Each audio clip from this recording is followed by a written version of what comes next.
পশ্চিমবঙ্গের 2026-27 বাজেট ঘোষণার সাথে সাথেই যুব শক্তির নাম থেকে শুরু করে ক্রাইটেরিয়া সবটাই বদলে গেল। কি কি বদলেছে, তোমরা কি এলিজিবল কি না এবং কবে থেকে আবেদন শুরু হতে পারে, তোমরা কিভাবে আবেদন করবে, অফলাইন নাকি অনলাইন, এবং ভেরিফিকেশানে কি প্রসেস আছে, সবটা কিন্তু এই ভিডিওতে তুলে ধরবো। তাই চ্যানেলে নতুন হলে চ্যানেলটাকে সাবস্ক্রাইব করো এবং অবশ্যই পাশে বেল আইকনটাকে প্রেস করে দাও। এবং অন্নপূর্ণা ভাণ্ডার নিয়েও একটা ছোট্ট তোমাদের আপডেট দেবো, যেটা শোনার পর হয়তো তোমাদের একটু মাথা গরমও হয়ে যেতে পারে। দেখো বন্ধুরা, বাজেট ঘোষণা হলো আগের দিন এবং এই যে 26-27 যে পূর্ণাঙ্গ বাজেট, যেটা কিন্তু সম্পূর্ণ 8 মাসের বাজেট, এই বাজেটে কিন্তু যুবক যুবতীদের জন্য বেশ সরকারি চাকরির ভ্যাকেন্সির কথা বলা হয়েছে এবং বিভিন্ন রকমের কিন্তু স্কিমের কথা বলা হয়েছে। তার মধ্যে কিন্তু অন্যতম একটা গুরুত্বপূর্ণ স্কিম হলো এই যুবশক্তি ভরসা কার্ড, যেটা নতুন নাম হয়েছে। এই যুবশক্তি ভরসা কার্ডে কি ক্রাইটেরিয়া আছে বা কীরকম কি এলিজিবিলিটি আছে। দেখো, প্রথমেই কিন্তু যে কনফিউশনটা এখানে ক্রিয়েট হয়েছে সেটা হলো যে মাসে 1 লাখ টাকা নাকি বছরে 1 লাখ টাকা।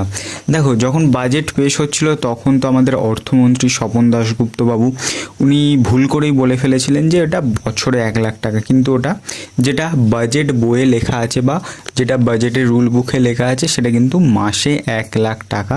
অর্থাৎ যারা ইনকাম ট্যাক্সের জন্য এলিজিবল নয় তারা কিন্তু এই ভরসা কার্ডের সুবিধা পাবে। কত টাকা করে মাসে পাবে, এখানেও কিন্তু একটা ট্রিক্স হয়ে গিয়েছে, কারণ ভোটের আগে এক বলেছিল আর এখন কিন্তু আর এক রকম হচ্ছে। দেখো, ভোটের আগে বলেছিল কিন্তু 1,500টা 3,000 হয়ে যাবে, এবং আগে যে 1,500টা দিত সেই 1,500টা কিন্তু কোনো রকম যে কেউ মাধ্যমিক পাস কেউ গ্র্যাজুয়েট পাস এই হিসাবে দেখে দিচ্ছ না, সেটা কিন্তু মাধ্যমিক পাসের উপরে যারা যারা ছিল মোটামুটি তাদের সবাইকেই দিত। তো এবারে কিন্তু একটু চেঞ্জ এসেছে, অর্থাৎ যারা মাধ্যমিক পাস কিন্তু গ্র্যাজুয়েট নয় বা গ্র্যাজুয়েশন পাস করেনি তাদের কিন্তু মাসে 2,000 টাকা করে, এবং যারা গ্র্যাজুয়েট পাস এবং তার উপরে যারা পড়াশোনা করেছে তাদের কিন্তু মাসে 3,000 টাকা করে। এবার এখানেও কিন্তু অনেক মানুষের রাগ আছে, কিন্তু আরও যখন রাগটা হবে সেটা হলো যে এই যে ক্রাইটেরিয়া আরও একটা এতে অ্যাড করা হয়েছে যেটা কিন্তু প্রপার ক্লিয়ার করেনি। কি ক্রাইটেরিয়া? দেখো, এখানে কিন্তু বলা হয়েছে যে অন্যান্য সামাজিক প্রকল্পে যারা অংশগ্রহণ করেনি বা পান না, এখানে কিন্তু অন্যান্য সামাজিক প্রকল্প বলতে কোন প্রকল্পের কথা বলা হয়েছে এবং কোন ফ্যামিলিটাকে বলা হয়েছে নাকি যে অ্যাপ্লিকেন্ট তার কথা বলা হয়েছে।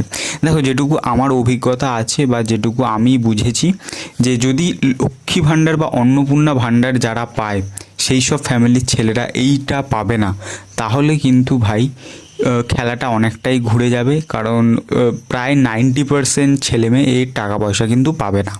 কিন্তু যদি এখানে বলা হয় যে যে অ্যাপ্লিকেন্ট হবে বা যে দেখা যাচ্ছে এখানে অ্যাপ্লিকেশন করছে যে যুবক বা যুবতী, সে অন্য কোনো দেখা যাচ্ছে স্কিমের মধ্যে আসছে না, অন্য কোনো কী স্কিম হতে পারে, বেসিক্যালি যেটা পিএম কিষাণ স্কিমের মধ্যে, যেটা তোমরা জানো যে জমি পয়সার ক্ষেত্রে যেটা তোমাকে বছরে আই থিঙ্ক 2টো কি 4টে কিস্তিতে এরকম টাকা পয়সা দেয়। সেই সব টাকা পয়সা যদি না পেয়ে থাকো বা সেই স্কিমের মধ্যে বা সেই স্কিমের আওতায় না এসে থাকো, তাহলে কিন্তু তুমি এলিজিবল। এবার এই জিনিসটা কিন্তু ওনারা প্রপার ক্লিয়ার করে বলেননি, এটার জন্যে কিন্তু আমাদের ওয়েট করতে হবে যে হ্যাঁ যখন অফিসিয়াল নোটিফিকেশান দেবে। তবে আমার যতটা মনে হয় যে যারা পিএম কিষাণ পায় না, যেসব যুবক যুবতীরা, তারাই এইটার আওতায় আসবে এরকম ব্যাপার। যদি অন্নপূর্ণা ভাণ্ডারের ক্ষেত্রে এরকম করে যে যারা অন্নপূর্ণা ভাণ্ডার পায় তারা যদি অর্থাৎ তাদের ফ্যামিলির কোনো যুবক যুবতী এটা পাবে না, তাহলে কিন্তু একটা চাপ এবং দেখা যেতে পারে যে সরকারের তরফ থেকে একটা আলাদা ট্রিক্স খেলে দিয়েছে। দেখো, এবার যে আবেদনের যেটা বলা হয়েছে সেটা কিন্তু বলা হয়েছে যে এটা কিন্তু পাবে অক্টোবর মাস থেকে, অর্থাৎ এটা চালু হবে কিন্তু জুলাই আগস্ট মাস থেকে এর প্রসেস স্টার্ট হবে এবং এটাই কিন্তু প্রপার ভেরিফিকেশান হবে। এবার যতটা আমি জানি যে অফলাইন অনলাইন দুইভাবেই আবেদন হবে। আশা করি তোমরা শিখে নিয়েছো যে অনলাইনে আবেদন করলেই সবথেকে বেটার হবে, আর যদি অফলাইনে করো তাহলে ডে 1 একদম গিয়ে ভিড় ঠেলে তোমাদের জমা দিয়ে আসতে হবে।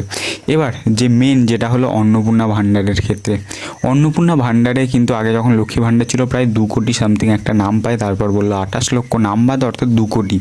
কিন্তু বর্তমানে অন্নপূর্ণা ভাণ্ডার পাবে, যেটা আমি যেটুকু অফিসিয়াল আপডেট পাচ্ছি সেটা কিন্তু প্রায় 1 কোটি 5 লাখ থেকে 1,10,00,000-এর মধ্যে এরকম কিন্তু আবেদন পড়েছে জমা। এবং যদি এইটা সত্যি হয় তাহলে কিন্তু একটা বড় বড় একটা সমস্যা হতে পারে, কারণ প্রচুর লোকের নাম যারা এলিজিবল বা যারা দেখা যাচ্ছে পাওয়ার কথা তারা কিন্তু পাবে না। ইতিমধ্যেই কিন্তু 1 তারিখে যে প্রসেসটা আছে, বাকি যে 1,05,00,000 তাদের কিন্তু টাকা পয়সা পাওয়ার একটা ব্যাপার আছে, যেটা আমি দেখলাম বা যেটা আমি শুনলাম। ঠিক আছে, তো তার আগে যারা অনলাইনে করনি অনলাইনে করে নিতে পারো, কারণ তোমাদের অফলাইনে সাবমিশন হয়েছে কি আমার এখনও পর্যন্ত জানা নেই, কারোরই জানা নেই। তাই অনলাইনে দেখো, যদি সাবমিশন হয়ে থাকে তো তাহলে তোমার অলরেডি সাবমিটেড দেখাবে, এবং অনলাইনে সেই নাম্বারটাই দিয়ে করবে যেটা অফলাইনে দিয়েছিলে, অর্থাৎ যেটার সাথে আধারের লিঙ্ক আছে।